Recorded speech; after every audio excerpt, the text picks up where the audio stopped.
Sigma movie எப்போ release ஆகுன்ட்டு பல பேரோட எதிர்பார்ப்பா இருந்த நிலையில ஜெய்சன் சஞ்சய் அவர்களோட இன்டர்வியூவும் ரிவீல் பண்ணியிருக்காங்க. ரொம்ப ரொம்ப இன்ட்ரெஸ்டிங்கான ஒரு இன்டர்வியூனே சொல்லலாம். அண்ட் வார்த்தைக்கு வார்த்தை அவங்க அப்பாவை பற்றி ரொம்பவே பெருமையாக பேசியிருக்காரு. அப்பாவை பெருமைப்படுத்திய மகன் அப்படின்னு தான் சொல்ல முடியும். இந்த வீடியோவை பார்க்கும்போது, அதாவது அந்த இன்டர்வியூ வீடியோ பார்க்கும்போது பல பேரோட எண்ணம் என்னவா இருந்ததுன்னா, விஜய் சார் அந்த சட்டப்பேரவையில பேசியிருப்பாரு. எங்க அப்பாவ காணோன்ட்டு அவரு பேசியிருப்பாரு. அதுக்கு உதயநிதி அவர்கள் ஒரு ரிப்ளை குடுக்குற வகையில, அங்க மகனும், மனைவியும் எங்க ஹஸ்பண்ட காணோம், அப்பாவ காணோம்னு தேடிட்டு இருக்காங்க அப்படின்ற மாரி அவரு கிண்டல் பண்ணியிருப்பாரு. அது எல்லாத்துக்குமே பதிலடி குடுக்குற வகையில இந்த ஒரு இன்டர்வியூ இருந்துச்சுன்னே சொல்லலாம். ஸோ சூப்பரா இருந்தது. யாரெல்லாம் அந்த இன்டர்வியூ பார்த்தீங்க, உங்களுக்கு எந்த அளவுக்கு ரொம்ப பிடிச்சதுன்றத கமெண்ட் பாக்ஸ்ல மறக்காம கமெண்ட் பண்ணுங்க. ஸோ ஒரு பக்கம் சிக்மா மூவியோடைய இன்ட்ரெஸ்டிங்கான விஷயங்கள், இன்னொரு பக்கம் அந்த படத்துல நடிச்சவங்க சொல்ற இன்ட்ரெஸ்டிங்கான விஷயங்கள்லாம் பார்க்குறோம். அந்த வகையில அந்த படத்துல நடிச்ச ஃபரியா இவங்கள பத்தி தான் நம்ம பார்க்க போறோம். இவங்க ஷாம் அப்படின்ற ரோல் பண்ணியிருக்காங்க. ரேடியோ ஜாக்கியா நடிச்சிருக்காங்க.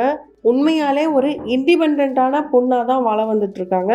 ஸோ ரியல் லைஃப்பில் இவங்க யார் எப்படி அப்படின்னு பார்க்கும்போது ரொம்ப ரொம்ப சாஃப்ட் கேரக்டர். அதுலேயும் இவங்க ரொம்பவே இண்டிபெண்ட்டான பொண்ணு தான். இவங்க ஜூன் 21, 1998 பிறந்திருக்காங்க. ஹைதராபாத் தெலுங்கானாவை சேர்ந்தவங்க. தெலுங்கு ரொம்ப நல்லாவே பேசுவாங்க. அதை தாண்டி இங்கிலீஷும் பேசுவாங்க. ஹிந்தி, உருது, இப்போ தமிழ் கொஞ்சம் கொஞ்சமாக கற்றுட்ருக்காங்க. ஸோ இவங்களுக்கு தமிழில் பிடிச்ச பாடல் எதுன்னு கேட்டால், அன்பே பேரன்பே அப்படின்ற சாங் ரொம்ப ரொம்ப பிடிக்குமாம். சூர்யா அவர்களுடைய பாடல்.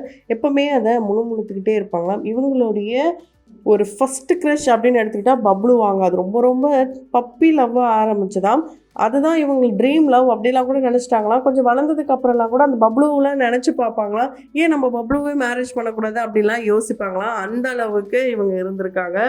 ஸோ ரொம்ப ரொம்ப ஒரு க்யூட்டான கேர்ளாக இருக்காங்க. நிறைய பேருடைய க்ரஷ்ஷாக இப்போ வளம் வந்துட்டுருக்காங்க.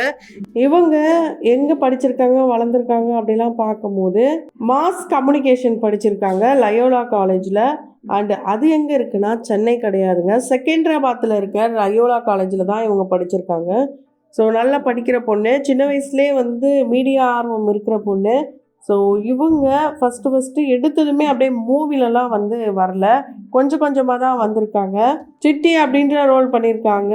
இவங்க 2021 தான் இந்த படத்தில் அறிமுகமாயிருக்காங்க. ஜகி ரத்னாலு அப்படின்ற படம் மூலிமா இவங்க ரொம்ப ரொம்ப ஃபேமஸ் ஆகிட்டாங்கன்னே சொல்லலாம். அது மட்டும் இல்லைங்க, அந்த ஒரு படத்துக்கு அப்புறம் இவங்களுக்கு நிறைய பட வாய்ப்புகள் வந்துட்டு இருந்தது. லைக், ஷேர், சப்ஸ்கிரைபாக இருக்கட்டும். ராவணாசுரா 2022 வந்தது. அதுக்கப்புறம் கல்கி 2898 ஈடி, மது வடாலாரா 2 அப்படின்ற படத்துலையும் நடிச்சிருக்காங்க. அது மட்டும் இல்லாமல் தமிழ் படத்துலையும் இவங்க நடிச்சிருக்காங்க. அது எந்த படம் அப்படின்னு கேட்டிங்கன்னா, விஜய் ஆண்டனியோடைய வள்ளி மயில் அப்படின்ற படத்துலையும் நடிச்சிருக்காங்க. ஸோ இவங்க ஒரு நல்ல வெல் ட்ரெயின் டான்ஸராக இருந்திருக்காங்க, தியேட்டர் ஆர்டிஸ்டாக இருந்திருக்காங்க. அதுக்கப்புறம் தான் இவங்க வந்து படத்துலையும் நடிக்க ஆரம்பிச்சிருக்காங்க. 4 வருஷத்துக்கு முன்னாடியே தமிழ் படங்கள் இவங்க நடிச்சிருக்காங்க.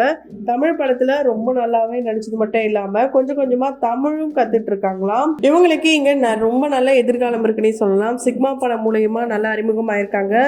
இவங்க சூப்பராக வந்து அடுத்த லெவலுக்கு போகணும், நிறைய விஷயங்களை இவங்க லேர்ன் பண்ணிகிட்ருக்காங்க. கண்டிப்பாக இவங்க இன்னும் அடுத்த லெவலுக்கு போவாங்கன்ட்டு நம்மளுடைய சினி சமூகத்தின் வாயிலாக வாழ்த்துக்களை தெரிவித்துக் கொள்ளலாம். அண்ட் இவங்கள மாதிரியே யாரை பற்றி தெரிஞ்சுக்கணும்னு நினைக்கிறீங்களோ அதை கமெண்ட் பாக்ஸில் கமெண்ட் பண்ணுங்கள். தொடர்ந்து வீடியோஸ்லாம் பார்க்கணும்னு நினச்சிங்கன்னா உடனே நம்ம சினி சமூகம் சேனலை சப்ஸ்கிரைப் பண்ணிவிட்டு பக்கத்தில் இருக்க பெல் ஐக்கானையும் மறக்காமல் ப்ரெஸ் பண்ணிடுங்க.